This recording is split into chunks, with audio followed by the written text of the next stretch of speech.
Hello， 大家好，我是小丁。今天我们拿的这台白嫖车呢是春风250 SR 的 MY22单摇臂版，官方指导价呢是21980，相比于双摇臂版本仅贵了400元。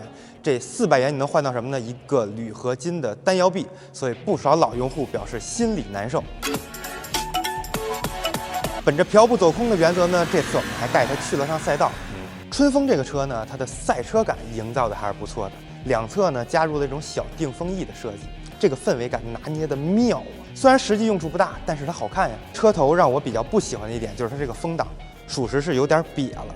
而且呢，这个风挡的实际挡风效果也并不好。相比于早期款的250 SR 呢，这台车在运动感上营造还是不错的。车身侧面呢多了很多供应商的贴花 logo， 这个呢心理马力最少加2匹。但是呢，这个拉花有一点让我不太满意，就是它这个做的实在是有点敷衍了。为什么呢？因为这个拉花呢上面全部都是贴纸，连做漆上面都没给你做。外观方面呢，虽然仁者见仁，智者见智，但是这套外观设计确实是一个很自主、很原创的设计，这一点要给一个好评。接下来呢，我们来简单的过一下参数。这台车呢用了一个250cc 单缸水冷4气门的引擎，它的最大功率呢来到了21.5千瓦，然后呢它的最大扭矩呢是22.5牛米。这套动力总成呢跟最早川崎的 Ninja 250 SL， 也就是单缸的那个基本是一致的。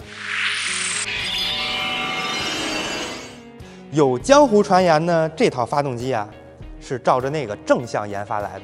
春风呢不知道从哪儿拿到一套单缸250那个图纸，照着这个做的。当然这只是江湖传言。我们来过一下这个车的配置啊，前面呢是用一个金色的倒叉，后面呢是一个中置避震，前面是37毫米，后面支持预载可调。在轮胎以及轮圈部分呢，前后都是17寸的轮圈，前面呢是110的，后面是140的，用的呢是正新的刀疤。这套胎的使用效果呢，我们后面搁到赛道部分来去讲。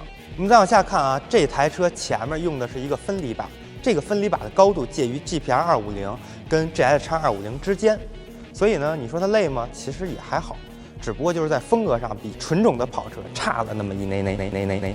前面是一个 TFT 的液晶仪表。这个仪表呢支持手机互联以及导航投屏，但是这个有一个问题，就是它的底层逻辑是不对的。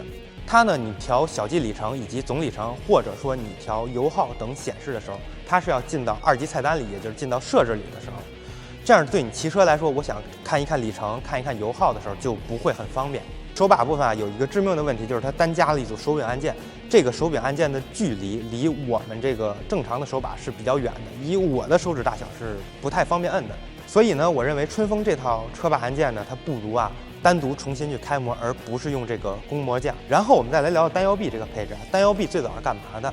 最早呀是给耐力赛用的。为什么？因为耐力赛中要涉及到换胎，但是其实单摇臂由于它要考虑到抗扭以及它的这个强度，所以单摇臂的用料其实是要比双摇臂更多的。但是为什么这次春风的整备质量下降了呢？其实更多是因为啊，它把原来的钢管的后平叉换到了现在铝合金的单摇臂，而是材料的变化导致这台车的整备质量下降，并不是说因为单摇臂让这台车的整备质量有所下降。接下来呢，我们来聊一聊这台车的坐垫啊。这台车的坐垫呢，用的是一个分体式的坐垫，而且呢，它的坡度是比较大的，所以带妹一绝。我想你懂我的意思吧？但是呢，这个坐垫有一点点的问题，就是它为了考虑舒适度，它把坐垫做得更软了，而且你看它是能揪起来的。这个皮质呀做的呀不是那么的贴合，所以它带来的问题是什么呢？在你赛道激烈驾驶的时候，它会晃，这个是它不太好用的一个点。我们再来聊这台车的滑动离合器。这个车的滑动离合器的手感呀，确实非常的轻巧。但是为什么滑动离合器能带来一个比较轻巧的手感，而为什么现在所有厂家都在加入这个滑动离合器？我们来聊一聊它的原理。滑动离合器类似于挟持咬合的原理，在你发动机正向输出的时候，它能避免离合器的打滑；但是在你后轮激烈降档的时候，它有一个反向的扭矩。这样滑动离合器呢，能保证你的离合压盘之间有一定的滑动，能避免你后轮因为锁死带来的弹跳。但是呢，大家要注意的是，在你激烈的重刹降档的时候，它只能避免你后轮的弹跳，却并不能避免你后轮因为重刹时候带来的这种横向的摆动，这个是大家要注意的。同时呢，由于滑动离合器的这种咬合结构，所以它并不需要高强度的离合器压盘弹簧，这样的话它的手感自然也就会更轻巧。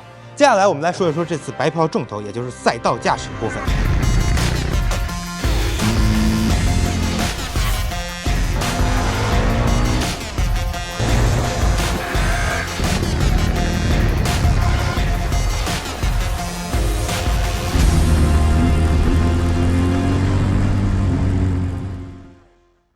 这条小赛道呢，是我们绝大部分新手大家刚入门时候能接触的赛道之一，而且小赛道嘛，肯定路面也不会太好，大概就是这种情况。我们来聊这台车在测试中我发现的一些小问题或者小感受。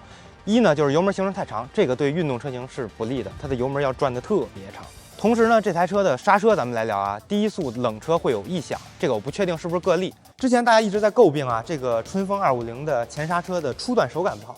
我觉得这次呀，春风确实把初段手感它做了，但是做的什么呢？它是把这个车的刹车呀做硬了。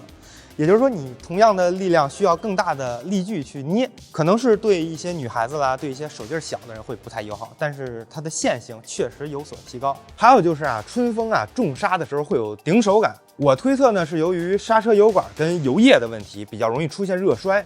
小赛道刹车比较频繁，所以会比较考验刹车。但是呢，我们这次骑行的强度其实并不高，可还是出现了热衰，我觉得这是个问题。然后就是 ABS 作动，春风这套 ABS 调的实在是太早了。你正常的只用前刹车没问题，但是一旦你加上降档，你的前轮立马就会跳 ABS。前后避震呢，春风这次前避震调的还可以，服帖感也够，支撑性也够，同时它给你的沟通反馈觉得是很扎实的一个避震。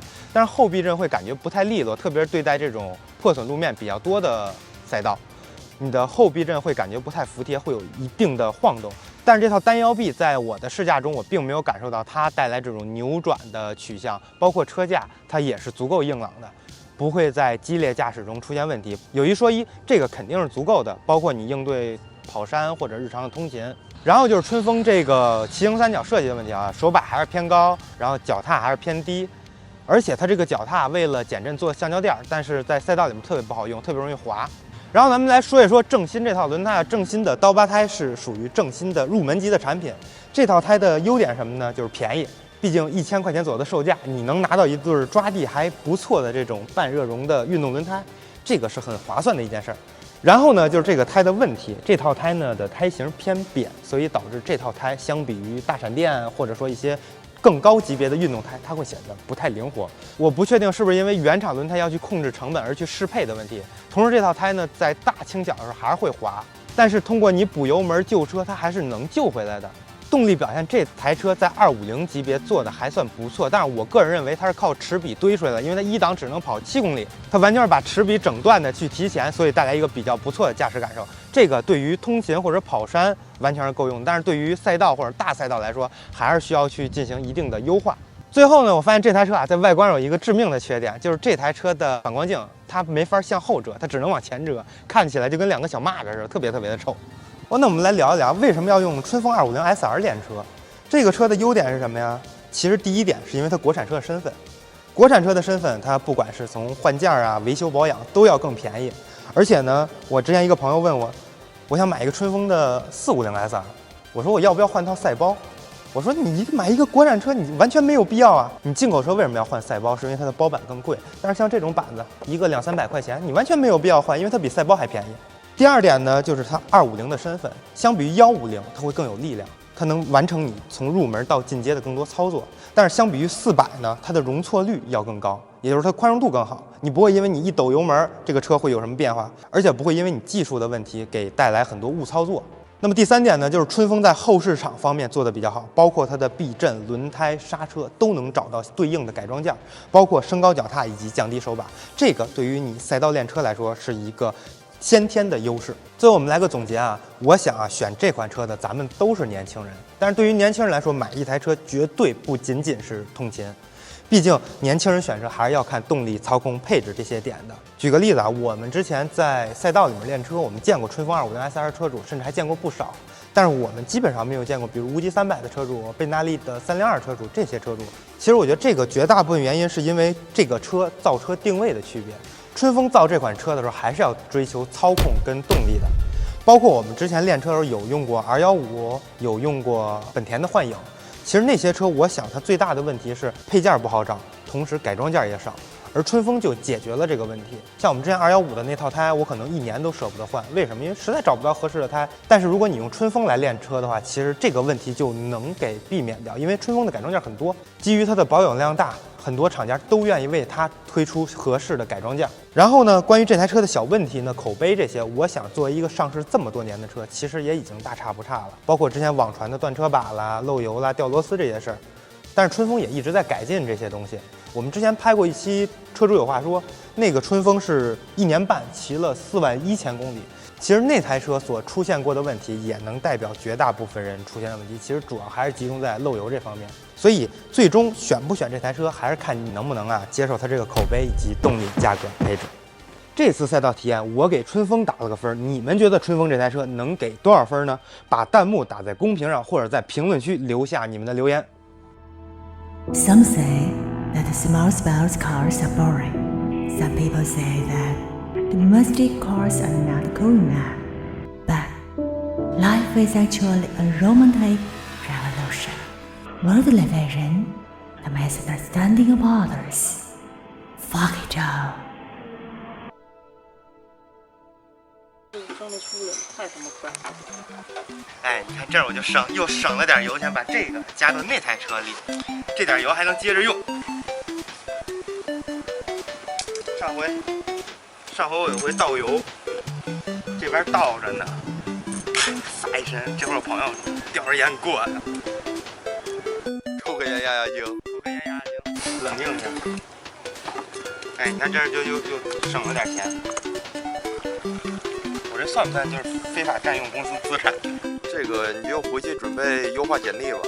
行，好。桶是白嫖的，管是白嫖的，油也是白嫖的，开心。